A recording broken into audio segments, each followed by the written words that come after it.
That One Goosebumps podcast. Tonight we're doing Josh's book, which is The Haunted School. Josh has been waiting a very long time for this episode. Just about a month. So Wasaki, go start the review for us. No, Wasaki's right here. The book is about Tommy the Ranger, who his dad has just got remarried, he has a new stepmom, and he's moved into a new town, new school, and everything. And he's kind of scared because he doesn't know how he's going to make friends in a new, bigger school.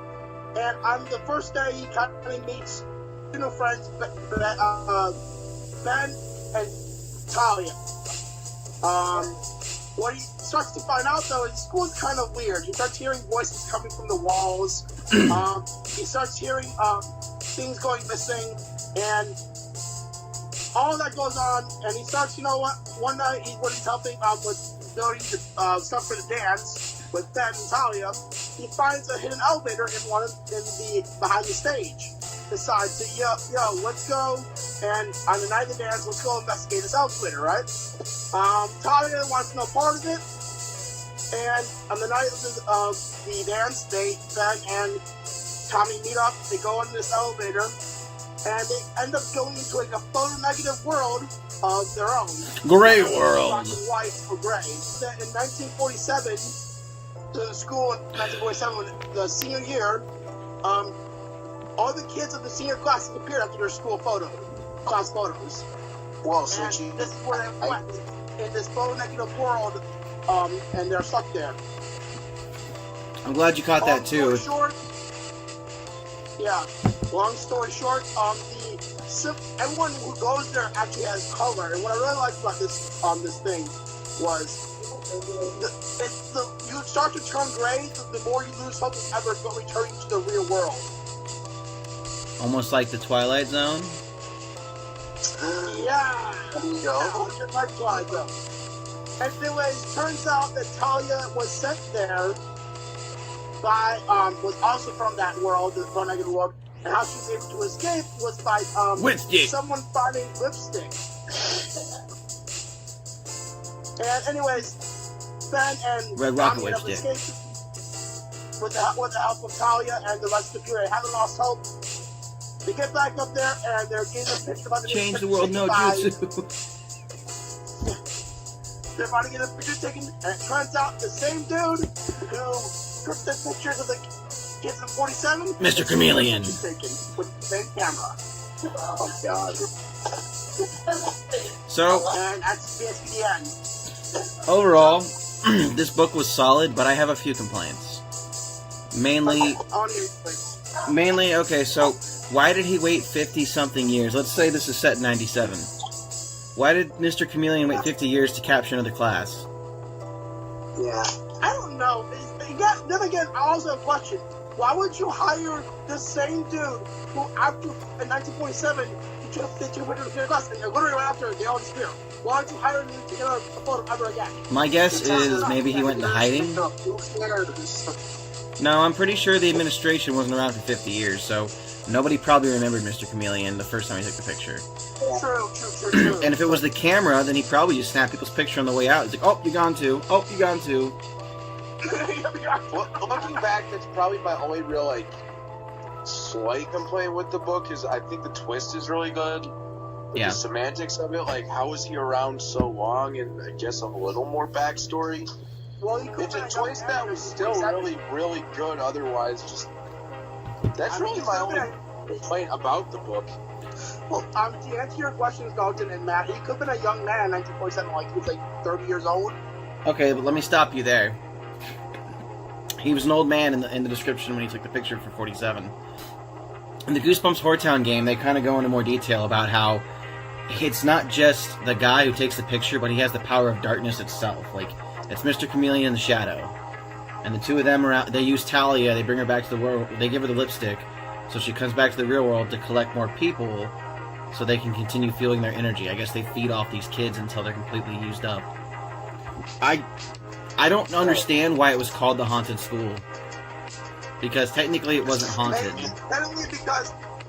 Technically because the school is haunted, it's just there's in a way it is, but in a way it's not, because all the kids are still alive, but they're just in a photo-negative world No. Only thought he went to school. No.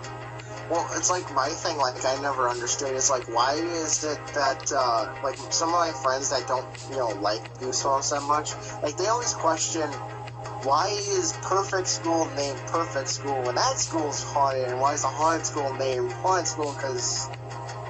Well, that's because the point of the Perfect School, to be honest, is,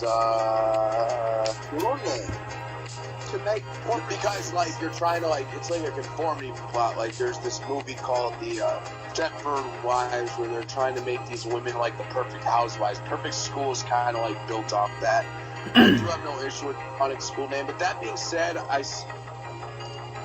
some of the semantics and the twists are the only weakness. Like, everything else is outstanding. Oh, yeah. Dreary, sad. The plot's great. I like the whole, like, it was kind of like War of the Flies level of, like, these kids are just going insane and, like, trying to cover characters in the blackness and stuff. This is one of the more creative books, and I think this came at a right time, because, to be honest, books 51 through 57, R.L. Stine was either flat inconsistent, or he just didn't have his stuff. Like, this was the start of a red-hot stretch, like... That ended the series. This was not only a really great book at the end, this is definitely one of the better, if not maybe in the discussion for the best books of the second half of the original series. Yeah, I It's in can the agree. discussion Right for after the best. It might be. go with werewolf skin. I mean, being serious. You get werewolf skin. I live in your basement. Although he ended with a fart. Werewolf Skin, I Live in Your Basement was just a stretch where R.L. Stine was just scorched earth hot. And then it went with, Yeah, he had to Monster take a big Book. fart on 62. Yeah. But again, my only real complaint with this book, like, the entire plot is great. What they do with the twist is amazing. It should not be called Haunted School. They should have named it after his new series, Just Beyond. Because they're just beyond the veil of color. You know? That's interesting. Or monochromatic. Like, there are so many better names for this book than The Haunted School. They could have named this The Curious Case of 47. You know? Yeah, or the Melancholy School. That could Or work too. Why I Hate Picture Day. Like, there's just so many better choices than Haunted School. Okay, well, my thing is like, I actually thought of a theory when I read this book the first time, is, you guys remember the camera guy from Six Cheese and Die, the one that Spidey? dies at the end? Yeah, Spider. Yeah, Spidey. What if Spidey is actually the camera guy in the Haunted School? You know, I'm actually kind of disappointed we didn't get a reference to Say Cheese and Die. Monochrome universe. He could be in the monochrome place too. Good. Still, though, I don't know. It's like, I think Haunted School as a title, it's basically like... It's misleading. I would say we're almost thinking into it too much, because R.L. Stine's writing kids' books, and he's not going to go for, like, the overly, like, Just like, complicated names. That being said, it feels like the books that are almost predominantly a school setting are very rare.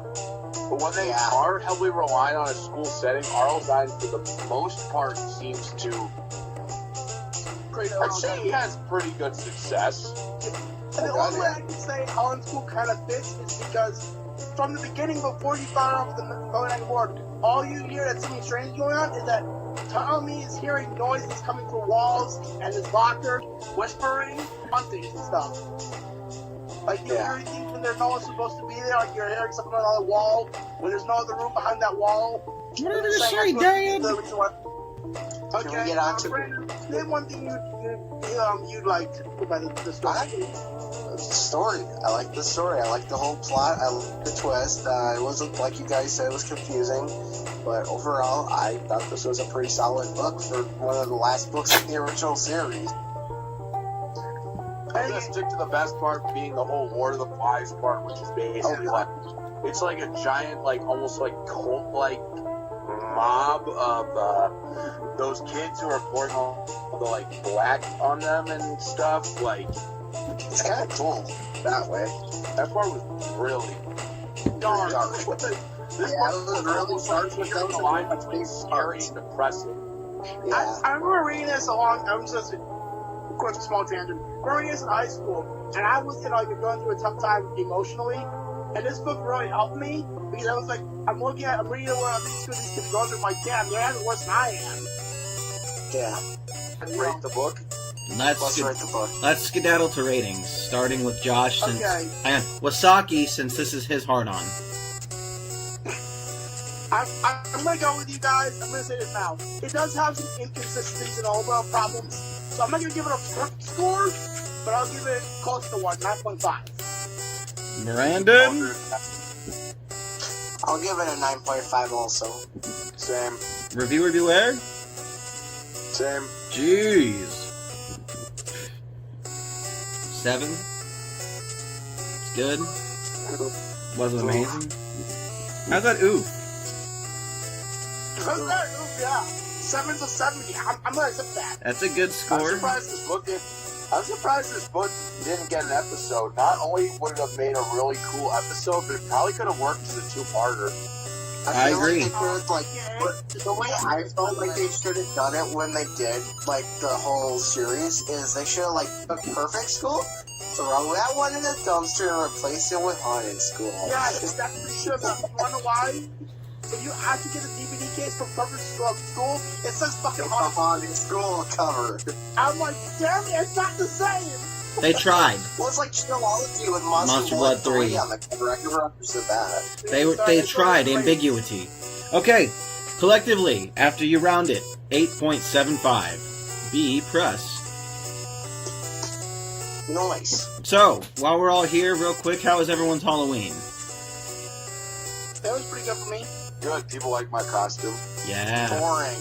Aww. Mine was Bad litty. release. I figured I'd ask since our last episode was a Halloween episode, you know. So, I just want to let you all know, I'm going to be doing a collab with all these three guys. Top 10, or at this point, top 40, I guess. Books that we want to see, maybe the episodes, for the next TV series for Goosebumps. And this will be on my list, so. Next episode should be coming soon. Be on the lookout. I'm happy to be back making videos. I'm the slave driver now for Josh Reviews Incorporated now. Please send help. My So you're address my is... sister, what are you talking about? My address is 111 PP Poo Poo Street, Africa, Wisconsin. Thank you very much. Look forward to more stuff on my channel. I have been taking it easy because I burnt myself out doing 2 major projects back to back on Halloween. So, More Burritos Season 2 is wrapping up. Don't forget we have a meeting tomorrow. More Burrito members. What do we roll? What book are we doing next, guys? Whose choice is it? I don't really care. Let's see. Josh, Ruby picked You Can't Scare Me. Then Brandon, you picked... Or no, it was a group vote for Pumpkin. Does Brandon pick a book? I don't give a fuck.